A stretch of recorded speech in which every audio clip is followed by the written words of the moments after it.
Qui d'entre vous n'a jamais visité les belles plages du Bénin? Qui d'entre vous n'a jamais visité les belles chutes du Bénin? Oui, les belles chutes du Bénin. Qui d'entre vous n'a jamais visité un palais royal du Bénin?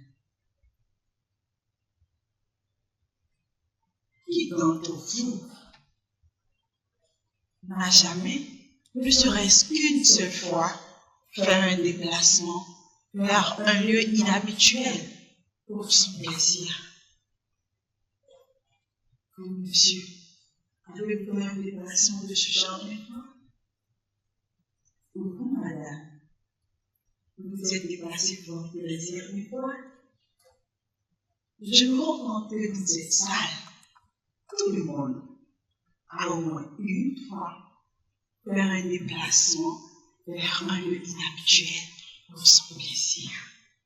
Je me rends compte que dans cette salle, tout le monde a au moins une fois fait le tourisme.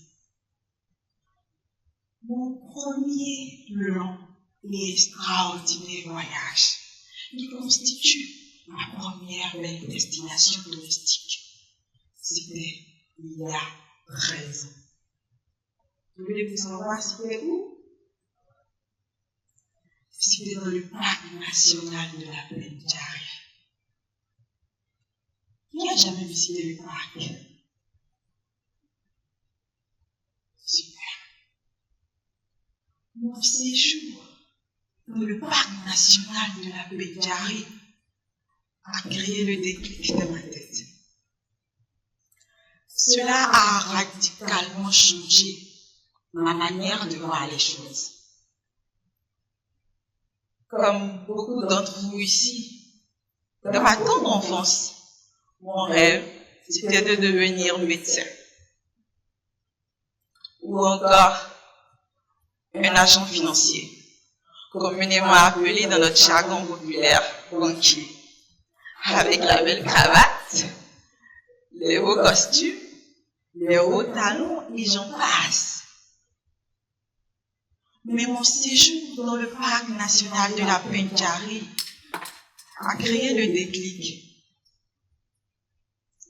Il était devenu question pour moi de travailler sur les ressources naturelles. J'ai donc depuis 5 ans développé mon expertise sur la gestion durable des ressources naturelles en ayant un accent particulier sur les questions écotouristiques, à savoir l'identification, la valorisation et la promotion des potentialités écotouristiques des communautés.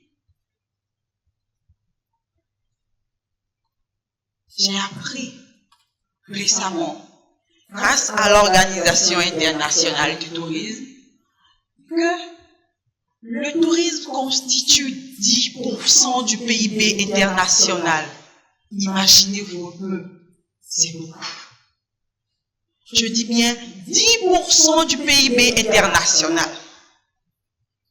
1 sur 11 emplois sur le plan international. 1500 milliards de dollars en exportation. 1500 milliards de dollars en exportation. C'est énorme. Imaginez-vous ce que cela représente. 6% des exportations de services et 30% des exportations mondiales. Aujourd'hui, le tourisme à lui seul peut lever le développement d'un pays.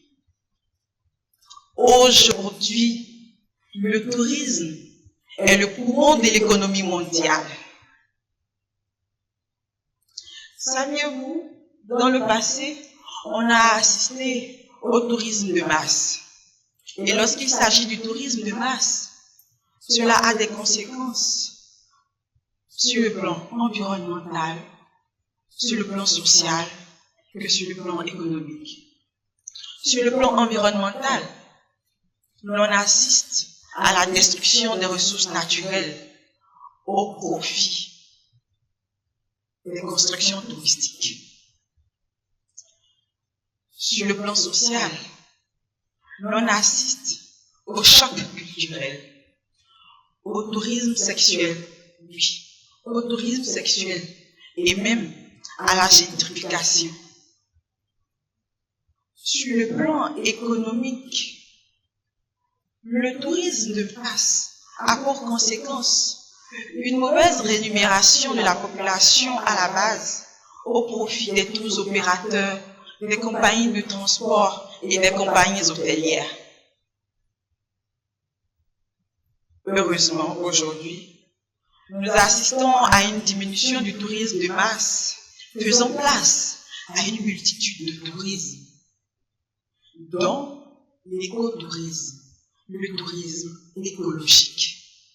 Voulez-vous savoir ce qu'est le tourisme écologique? Le tourisme écologique est un tourisme axé sur la nature, qui veut la conservation des ressources naturelles, des ressources culturelles et des ressources culturelles, ayant une composante éducative. C'est un tourisme qui veut l'amélioration des conditions de vie des populations locales qui se retrouvent autour de ces ressources. Je vous raconte l'expérience de Josué, afin que vous puissiez vous imaginer ce que c'est qu'une expérience écotouristique. Josué est un touriste européen venu au Bénin pour visiter la Takora. Il voulait visiter Bouboui. Pendant le séjour de Josué a eu la chance de visiter les Tata Samba. Les Tata Samba qui représentent une architecture atypique de cette zone. Ce qui est intéressant, c'est que Josué a pu dormir chez l'habitant. Josué a dormi dans le Tata. Il a pu toucher du doigt le mode de vie du peuple Otamari. Il a pu sentir la chaleur du Tata. Mieux, pendant le séjour de Josué a pu admirer le magnifique paysage de Bouboui. Le paysage atypique pour tout l'étendue du territoire. Josué, pendant son séjour, en dehors de ce paysage, a aussi goûté aux spécificités culinaires de Bouboui. Oui, je veux parler du fonio. Pour ceux qui connaissent le fonio. Vous connaissez le fonio? Super. Josué a pu goûter au couscous de fonio.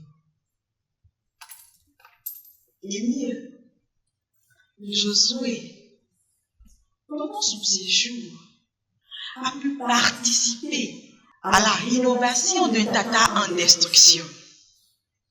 Saviez-vous, un problème crucial de cette communauté est le délaissement des constructions traditionnelles au profit des constructions modernes. Josué a donc, pendant son séjour, touché du bout des doigts les difficultés de cette communauté. Ce qui est extraordinaire, c'est que Josué, pour son séjour de 3 jours, a dépensé tant sur le plan de l'hébergement, sur le plan de la restauration, de la communication et du transport. Et il est convaincu qu'en repartant de Bouboui, 20 à 25% de tout ce qu'il a dépensé sera reversé à la population locale à travers la construction d'infrastructures socio-communautaires. Je veux parler des forages, des centres de santé, et j'en passe. Mesdames et messieurs, voici ce que c'est qu'une expérience écotouristique. Le tourisme du futur tend vers l'écotourisme.